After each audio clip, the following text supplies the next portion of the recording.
Hey, it's Kate, and in this particular video, we're going to talk about how to create a really beautiful personal cacao ceremony. So we're going to talk about how to create the cacao ceremony, some different ideas that you can use in your own personal cacao ceremonies at home, and also why cacao ceremony. Like, why do we have ceremony? Why do we take moments to make them really sacred? And then, like, a little step further is, what does the actual ceremonial, intentional aspect of it actually do to fuel the opening benefits of the cacao? Because there's so much that cacao makes available, but opening the door to have it be available has to come from our intentions and what we want from it. So that's where the ceremonial aspect really comes in. I'm really excited about this conversation.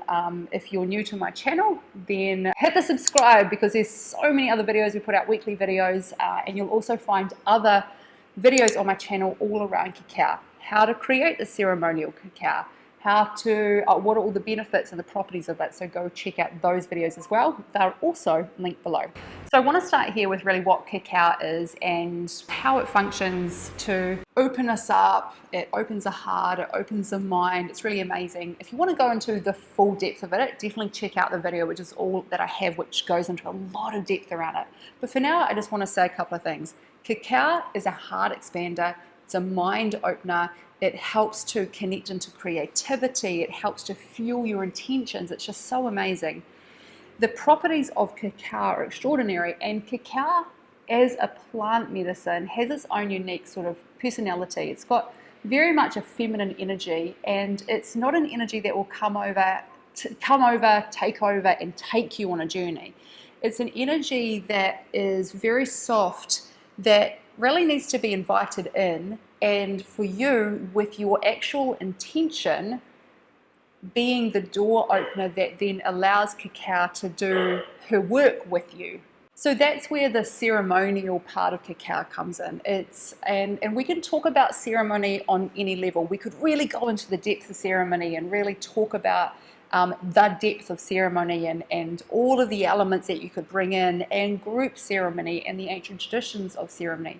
For this particular conversation here, we're going to be talking from the perspective of how to create a personal, daily cacao ceremony that is just so unique for you and really supportive for what it is that you're wanting. By saying that, this is where I want to start with this conversation, is that you get to do what feels great for you. And the whole purpose of ceremony and having time during your day to be ceremonial with your intentions, and it's about having sacred time that feels good, where you direct your intention, direct your focus for what it is that you want, the direction you want to go in, the intentions that you have, what you want to open up to, what you want to create. It's all intention led. So personal cacao ceremony is what feels good to you. That's really the question. So I'm curious, what actually does feel good to you? You might want to pop that in the comments below and let us know, like, what feels good to you in terms in the aspect of bringing ceremony through. So it could be that you might decide to light a candle. It could be that you want to have around your favorite crystals and have them really close by. It might be that you want to burn some pelo santo wood, and this is definitely these are things that I like to bring in. And depending on which day I'm doing it, sometimes I might have it be more ceremonial and kind of ritualistic than other days. Or some days I might just light a candle, take out my journal, and just sit with a little bit of quietness and set my intention. So different days, you're going to do different things. Once again, it's whatever feels good to you. You might even have something around that feels really good to you. So for example, this particular book here, for me, I've had this book for years. I call it my book of beautiful support, and in it I've got really, really amazing prayers and beautiful things. And so I'll have this around me, sometimes not even to read, but just because it feels really good to have around me. Or you might have a favorite card deck that you want to have around, and you could either just have it close by because it's got great energy, or you might decide to use it in your cacao ceremony. So this, cue my personal creative activation cards. This is the creative activation cards that I've created, which I love to use. These are like my favorite thing to use. And in here, this whole creative activation card set is about supporting your journaling practice. So these cards, there's 46 cards that actually guide you through different journaling journeys that you can go on. There's 46 of them. Anyway, if you do want to even find out how to get a hold of these, you click one of the links in the description. It's katemariaobrien.com/journaling if you want to check that out. So really, with creating a personal cacao ceremony, do you notice the theme here? It's about whatever feels good to you. I think sometimes we can get really caught up in our head that, oh, something has to look a certain way. I find what works really well for me personally is actually releasing kind of any like dogma or ideas of how things are supposed to be, and actually doing just what feels really good. Because the purpose of having ceremony or sacred time is connecting into the things that feel truly, truly good for you.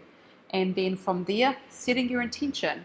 So do what feels good, have intention be present even when you're making the cacao. Maybe you're intentionally present when you're making the cacao. When you're sitting there, you might want to close your eyes and ground yourself and take a couple of breaths. And then set your intention. And then, as you're drinking the cacao and drinking in that intention. And then doing whatever it is that you want to do. Me personally, I use cacao every morning. Most mornings. There's some mornings every so often that I won't. But most mornings I'll drink cacao and I'll create it to whatever extent, candles, whatever, with just clear intention, drinking my cacao, sitting in a little bit of silence for a few minutes, and then I'll get out my journal and I will do journaling for however, once again, long feels good. Hopefully this has given you some really great ideas with how you can use cacao in a daily practice, whether it's a morning practice or whatever practice, to help you connect, set intentions, and really open yourself up for wisdom, insight, and creativity. And it's also freed you up to play with cacao because there's no rules on how to use it. It's just giving yourself permission to have a lot of fun and to create what feels good, which isn't that just like life? So I'd love to hear from you. What is it that you do if you use cacao on a regular basis? How do you make your cacao ceremonies really sacred and special for you? Pop in the comments below. You might just inspire other people on what to do. And also subscribe to my channel for regular videos like this and more. And I look forward to seeing you in the next video.